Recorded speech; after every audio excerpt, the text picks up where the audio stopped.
اچھا ایک اور بات میں, یہ جو کہتے ہیں مرد عورت کی ریشو برابر ہے یا مرد زیادہ ہیں اور مجھ پر اعتراض کر رہے ہیں, ان سے میں ایک یہ بھی سوال پوچھتا ہوں کہ میں تو 4 شادیوں کی ترغیب دیتا ہوں, تو اگر یہ گروتھ ریشو پر موقوف ہے تو 4 شادیوں کی ترغیب تو اس وقت جائز ہوگی جب ایک کے مقابلے میں 4 عورتیں پیدا ہوں ایک مرد کے مقابلے میں, جو کہ اس کائنات میں کبھی ہوا ہی نہیں ہے.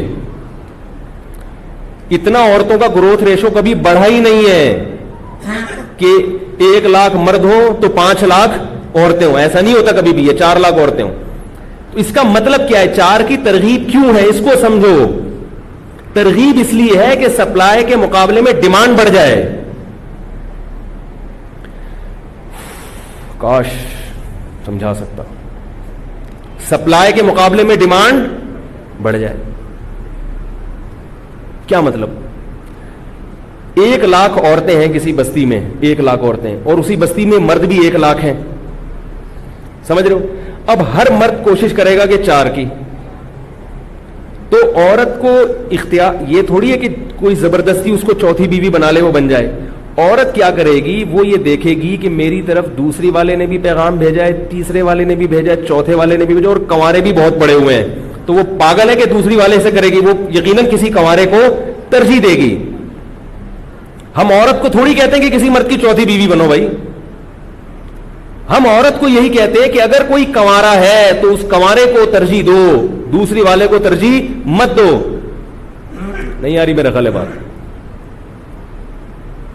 باقی یہ کہ پھر جب وہ ترجیح نہیں دے گی تو پھر ہوگی کیسے. بعض دفعہ ایسا ہوتا ہے کہ کنوارا اتنا مکھنچو ہوتا ہے کہ عورت کے سامنے یہ کہتی ہے کہ میں اس مرد کی 10ویں بیوی بن جاؤں گی, مگر اس کمبخت کی ہیروئنچی کی پہلی بھی گوارا بن میں, کیونکہ مردوں میں برائیوں کا ریشو ہر دور میں عورتوں سے زیادہ رہا ہے. مردوں میں شراب کا ریشو عورتوں سے زیادہ ہے یا نہیں ہے, مردوں میں چرس ہیروئن کا ریشو عورتوں سے زیادہ ہے یا نہیں ہے, مردوں میں قتل و غارت ڈکیتی ان کا ریشو عورتوں سے زیادہ ہے یا نہیں ہے. کسی ڈاکو کے حوالے کر سکتے ہو اپنی بہن بیٹی کو, کسی چرسی ہیروئنچی کے حوالے کر سکتے ہو. اب ایک ہیروئنچی ہے, یہ ایک شرابی ہے جو پہلی کر رہا ہے, اور ایک آدمی ایسا ہے جو پڑھا لکھا ہے, عزت دار ہے, شریف ہے, وہ چوتھی کر رہا ہے, تو آپ اس کنوارے پر اس چوتھی کو ترجیح دو گے.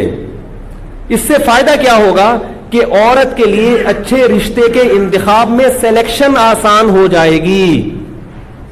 یہ مطلب نہیں ہے کہ اس معاشرے میں ہر آدمی 4 کر بھی لے گا, کر نہیں سکتا وہ 4, اتنی ہے اللہ نے پیدا ہی نہیں کی. 2-4 لوگ 4 کریں گے, کچھ 3 کریں گے, کچھ 2 کریں گے, کچھ 1 کریں گے, اور بہت سارے سڑکیں ناپتے رہیں گے. یہ وہ ہوں گے جن کو سب نے مسترد کر دیا تھا. ظاہر ان میں کوئی خرابی تھی کہ کوئی ان کی پہلی بیوی بننے کے لیے بھی تیار نہیں ہوئی. یہ مطلب ہے 4 کا.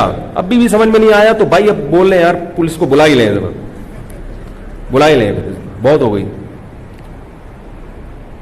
تو بات آئیے سمجھ میں. تو میں جو آپ کو 2-2 3-3 کی ترغیب دیتا ہوں, آپ کو دیتا ہوں, عورتوں کو کبھی بھی نہیں دیتا کہ کسی مرد کی دوسری بنے. وہ جو کہتا ہوں, میرے پاس خواتین کے فون آتے ہیں, حضرت وہ فلاں نے دوسری شادی کے لیے پیغام بھیجا ہے, میں کر لوں. کہتا ہوں کیوں, کنوارا ہے, کنوارے سے کیوں نہیں کر رہی آپ. کہہ رہی آپ خود ہی تو ترغیب دیتے ہیں 2-2 شادیوں کی. میں کہتا ہوں میں عورتوں کو نہیں مردوں کو دیتا ہوں. بھائی آپ کیوں کسی کی دوسری بیوی بن رہی ہو, جب آپ کو پہلی والا مل رہا ہے اچھا, تو آپ پہلی والے کو ترجیح دو. سمجھ میں نہیں آ رہی میرا خیال ہے بات. اور مرد کو میں کہتا ہوں کہ تم دوسری کی کوشش کرو. اگر تمہیں کوئی مل گئی, اس کا مطلب ہے تمہارے اندر کوئی ایسے سرخاب کے پر تھے کہ اتنے کنواروں کو چھوڑ کر تمہارے ان سرخاب کے پروں پہ اس کی نظر گئی اور تمہیں دوسری پر بھی اس نے ایکسپٹ کر لیا. یہ مطلب ہے, سمجھ رہے ہو. تو اس لیے مرد زیادہ ہوں عورتیں زیادہ ہوں, اس سے ہمارے فلسفے پر کوئی فرق نہیں پڑتا, کیونکہ قرآن و سنت کا فلسفہ ہے. یہ ایسا نہیں ہے کہ اللہ اس کے رسول نے ایک چیز کہہ دی اور وہ زمانے کے لحاظ سے بھی قیامت تک چلے گا یہ فلسفہ. اور اس فلسفے کا مقصد یہ ہرگز نہیں ہے کہ ہر مرد 4 کر بھی لے. اتنی عورتیں پیدا اللہ نے کبھی کی نہیں ہے. اس کا مقصد ہے کہ سپلائی کے مقابلے میں ڈیمانڈ بڑھ جائے, اور اکنامکس کا اصول ہے کہ ڈیمانڈ زیادہ ہو سپلائی کم ہو تو چیز کی ویلیو بڑھ جاتی ہے, اور ڈیمانڈ کم ہو سپلائی زیادہ ہو, جیسے آج کل خواتین کا مسئلہ ہے, ڈیمانڈ ہے ہی نہیں, مرد کر ہی نہیں رہے, کر رہے ہیں تو بہت تھوڑے, اور جو کر رہے ہیں وہ بھی 40 سال کے, اور وہ بھی 7ویں کا لڑکا کر رہا ہے کس سے, PhD لڑکی سے. خوبصورت چاہیے, خوبصورت. میں نے بتایا تھا نا ایک لڑکا خوبصورت, میں نے کہا شیشے میں اپنی شکل دیکھ لو ایک دفعہ, اگر یہ نین نقش تمہیں لگے کسی بھی لحاظ سے خوبصورت ہے تو پھر ٹھیک ہے, کوئی خوبصورت مل جائے گی. عجیب عجیب سی چیزیں ہیں مارکیٹ میں. کیا چاہیے لڑکی, ان کو خوبصورت چاہیے. تو اپنا بھی تو دیکھنا حساب کتاب. ایسی بے جوڑ شادیاں ہو رہی ہیں اس زمانے میں.